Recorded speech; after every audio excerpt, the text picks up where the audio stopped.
un jour, il se peut que vous vous tourniez vers l'être aimé et que vous ne trouviez qu'un espace vide et des regrets, comme Hugo. Il a toujours eu honte de sa défunte grand-mère Rosemary, qui travaillait comme balayeuse de rue. Il lui en voulait tellement lorsqu'il n'a hérité que d'une urne funéraire après sa mort, jusqu'à ce qu'elle se brise sur le sol. Hugo, un guitariste de 25 ans, est arrivé dans la maison de sa défunte grand-mère Rosemary, ne se sentant pas à sa place. Ses souvenirs dans la vieille maison miteuse étaient si différents par rapport à sa vie actuelle à New York. « Grand-mère », a-t-il marmonné à travers des lèvres serrées.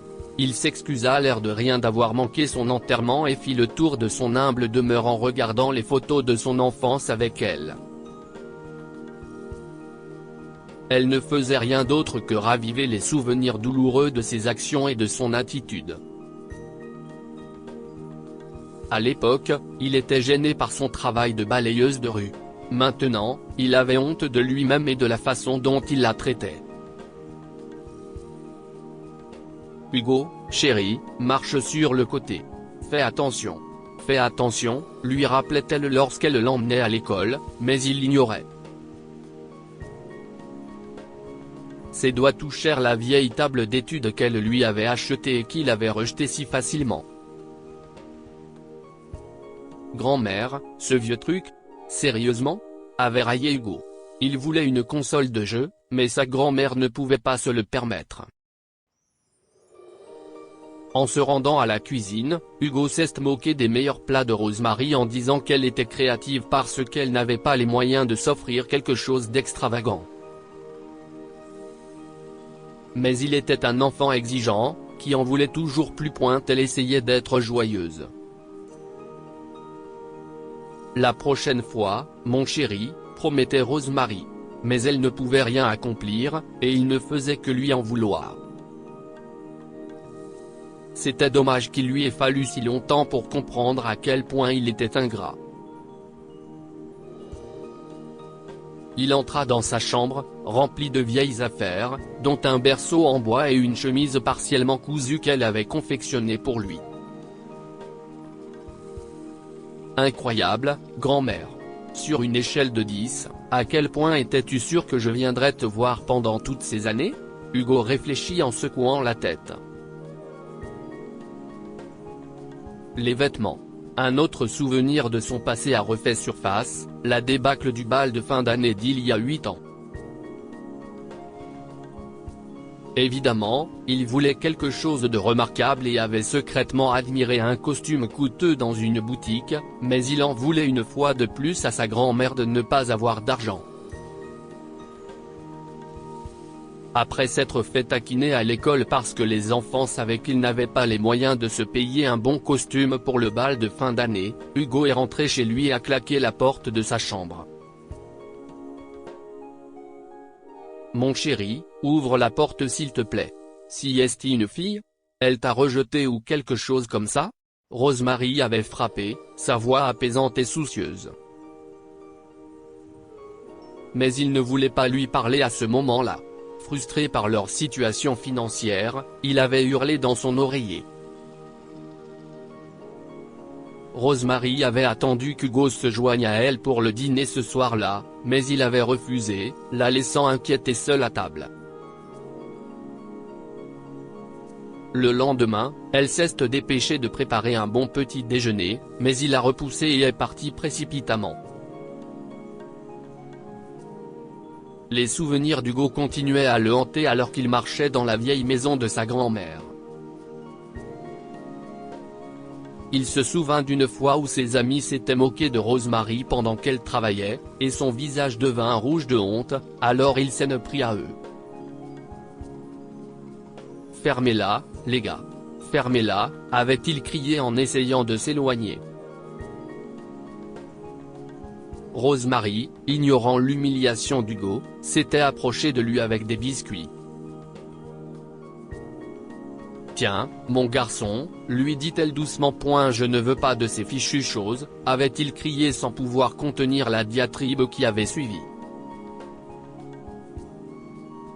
Il l'a insultée, elle, son travail et tout ce qui fait partie de leur vie. Arrête, grand-mère. Assez de tes gestes. J'ai tellement honte de toi. Hugo avait su qu'il l'avait profondément blessé, surtout parce qu'il avait vu l'affaissement de ses épaules lorsqu'il était parti. Mais Rosemary avait un plan. Elle avait économisé assez d'argent pour lui acheter le costume coûteux qu'il voulait. Le costume l'attendait le jour même de leur retour à la maison. C'est comment as-tu su que je voulais ça ? Demanda Hugo, abasourdi. J'ai remarqué que tu le regardais depuis l'extérieur de la boutique. J'ai fait des heures supplémentaires tous les jours pour pouvoir l'acheter, avait répondu Rosemary, les rides de son visage se creusant avec son sourire. Oh, grand-mère, je t'aime. Je t'aime tellement, tellement, tellement, avait-il jailli, essoufflé et submergé. Il lui avait fait le plus gros câlin, mais ce bonheur n'avait pas duré longtemps. Rosemary, vêtue de ses plus beaux vêtements, s'était préparée avec enthousiasme à accompagner Hugo au bal de fin d'année. Lorsqu'elle a annoncé son intention de l'accompagner, il s'est étouffé avec sa propre salive et s'est mis à rire. Au bal de fin d'année ? Grand-mère, tu te moques de moi ? A-t-il dit. Pas question. Malgré ses efforts, il lui avait une fois de plus brisé le cœur. Quelques semaines plus tard, lors de la remise des diplômes d'Hugo, Rosemary a revêtu ses plus beaux vêtements et s'est rendue à l'école avec ses collègues.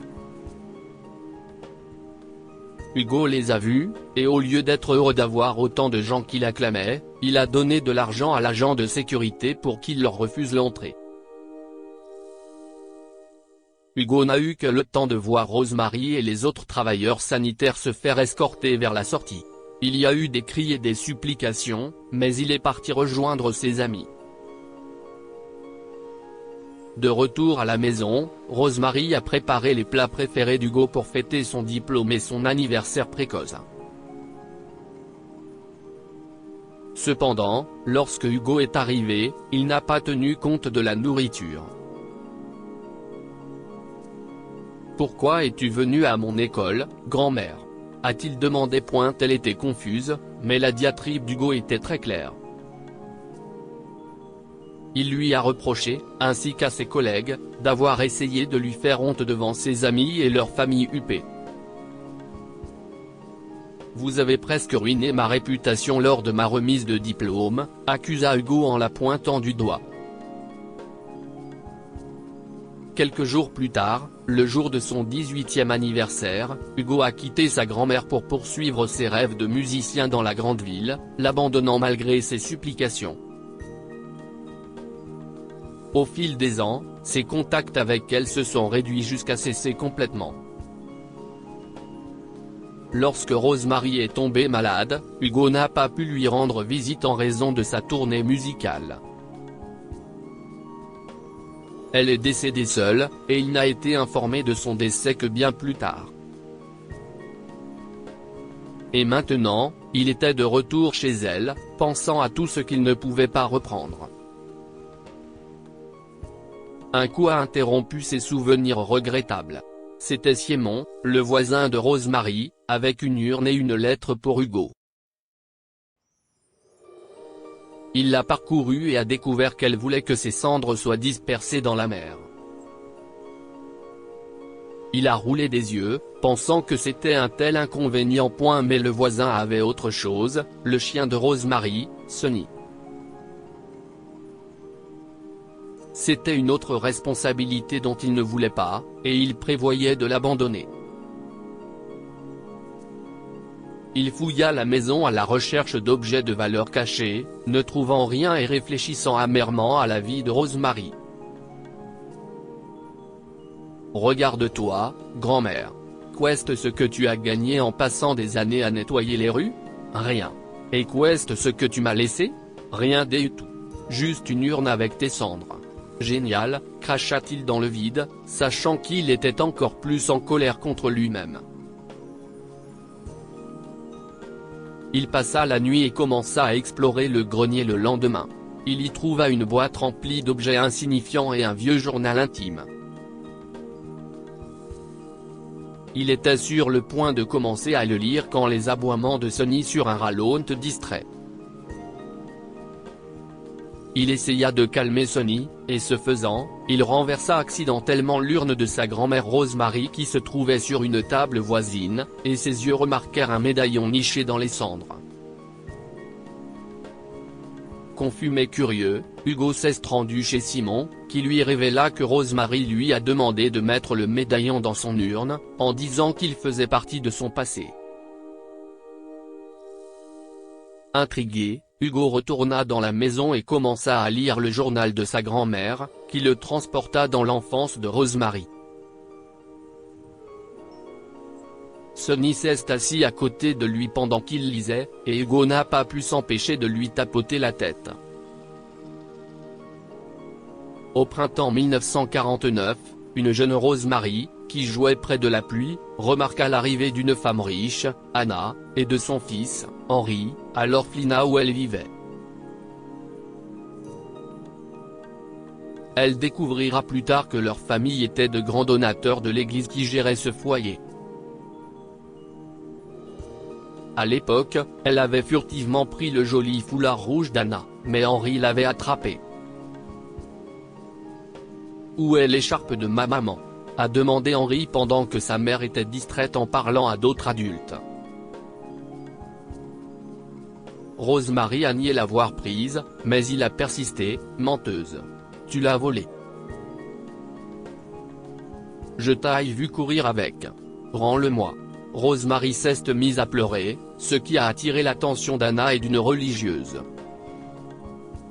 « Et, qu'est-ce ce qu'il y a ? Pourquoi tu pleures ? Demanda la femme. Maman, elle a volé ton écharpe. Je l'ai vu courir avec, accusa Henry. Anna a compati avec Rosemary et lui a donné l'écharpe pour qu'elle la garde. Rosemary tira la langue à Henry tandis qu'il faisait la moue et croisait les bras. Mais l'animosité ne durera pas longtemps. Étonnamment, Henry et Rosemary sont devenus les meilleurs amis du monde, grâce à cet incident. Mais lorsqu'ils ont eu 18 et 17 ans, Henry a avoué son amour à Rosemary, alors qu'il s'apprêtait à partir pour Londres. « Rosie, veux-tu sortir avec moi ?» lui a-t-il demandé. Elle a hésité, fixant le sable doré en dessous d'eux sur leur plage préférée. « Henry, tu es mon ami. Je ne t'ai jamais vu différemment, » dit-elle doucement, le vent soufflant dans ses cheveux. Il acquiesça. « Mais je t'attendrai, Rosie. Aussi longtemps qu'il le faudra. » Henry est parti pour Londres, mais il lui enverra des lettres d'amour et un ours en peluche dans les mois qui suivront. Hugo tourna la page du journal de Rosemary mais la trouva vide. Le reste du journal ne contenait rien d'autre qu'une vieille enveloppe non postée portant le nom Henry avec une adresse. Hugo devait connaître la suite de leur histoire, alors il acheta une nouvelle urne pour les cendres de Rosemary et partit avec Sonny, qu'il avait appris à aimer, à la recherche d'Henry. « Sonny, mon vieux, on dirait qu'on est dans le même bateau. Allons découvrir les secrets de grand-mère, d'accord ?» dit-il. Après d'épuisants trajets en bus, du stop et des séjours en motel, Hugo et Sonny sont arrivés devant un immense manoir dans la ville inconnue où Henry était censé vivre. Cependant, un homme âgé a fourni à Hugo la bonne adresse. En arrivant à une modeste maison avec une roseraie dans une ville côtière à seulement 1 heure de route, Hugo a trouvé un Henry âgé. Avant qu'Hugo ne puisse prononcer un mot, la voix bourrue d'Henry a résonné dans l'air. « Vous n'aurez pas mes roses, vous m'entendez ? Sortez de ma propriété !» cria-t-il. Sonny a pris peur et s'est mis à aboyer pour défendre Hugo. Partez, ou j'appelle la commoine. Je suis le petit-fils de Rosemary, a fulminé Hugo, fermant un œil comme s'il s'attendait à recevoir un coup. La bouche de l'homme âgé s'est ouverte. Rose Rosemary. Henri bégaya les larmes aux yeux. Entrez. Entrez. À l'intérieur, Hugo remarqua que la maison est ornée de tchotchks comme ceux qu'aimait Rosemary. Henri l'invita à s'asseoir sur une chaise devant une cheminée confortable. Hugo lui expliqua la raison de sa visite et lui montra le journal intime de Rosemary, les lettres d'amour qu'il lui a envoyées et sa lettre non postée. Il raconta également à l'homme âgé comment il avait appris son existence. Soupirant, Henri se lamenta. « Oh, Rosie, pourquoi n'es-tu pas revenue? Pourquoi m'as-tu laissé ?» En touchant les souvenirs de leur passé. Hugo a ensuite présenté le médaillon avec leurs photos, ce qui a incité Henri à pleurer plus fort. « Que s'est-il passé après votre départ pour Londres ?» demanda-t-il. L'homme âgé renifla, et sa voix était petite et cassée lorsqu'il révéla que Rosemary avait cessé de lui écrire. À son retour de Londres, on lui a dit qu'elle avait déménagé et qu'elle ne l'aimait pas. Dévasté, Henri mena une vie solitaire. Rosie avait pris mon cœur pour l'éternité. Tout comme elle avait pris cette écharpe rouge, a-t-il déclaré en récupérant un mouchoir dans sa poche et en s'essuyant le visage. Il a également raconté qu'à la mort de ses parents, il a tout vendu et s'est installé dans cette jolie et minuscule maison, qui se trouvait près de l'orphelinat où Rosemary avait grandi. Henri ne savait pas qu'elle était décédée et a pleuré davantage, le son étant étouffé par le mouchoir. Peut-être que vos parents vous ont menti, Henri. Pourquoi grand-mère vous aurait-elle quitté alors qu'elle vous aimait sincèrement? Peut-être qu'ils lui ont dit de rester loin de vous parce qu'elle était pauvre, suggéra Hugo en penchant la tête. Vous savez où j'ai trouvé ce médaillon? Dans son urne. Hugo sortit l'urne de son sac à dos et la montra à Henri. Votre Rosemary n'est partie nulle part, dit-il en touchant l'épaule de l'homme âgé. Elle est là, devant vous.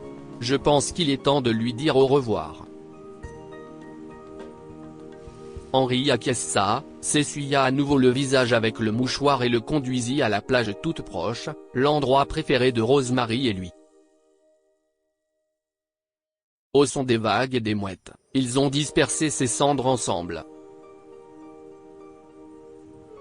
Après quelques jours, Hugo retourna à sa vie normale avec Sonny à ses côtés, mais il écrivit des chansons sur sa grand-mère, la suppliant de lui pardonner et racontant au monde son amour perdu depuis longtemps avec Henri. C'était son œuvre la plus réussie, et c'était comme s'il s'excusait auprès de Rosemary pour l'horrible enfant qu'il avait été. Henri est mort un an plus tard, et Hugo a dispersé ses cendres sur la même plage. Maintenant, vous pouvez être ensemble, a-t-il murmuré. Dites-nous ce que vous pensez de cette histoire, et partagez-la avec vos amis. Elle pourrait les inspirer et égayer leur journée.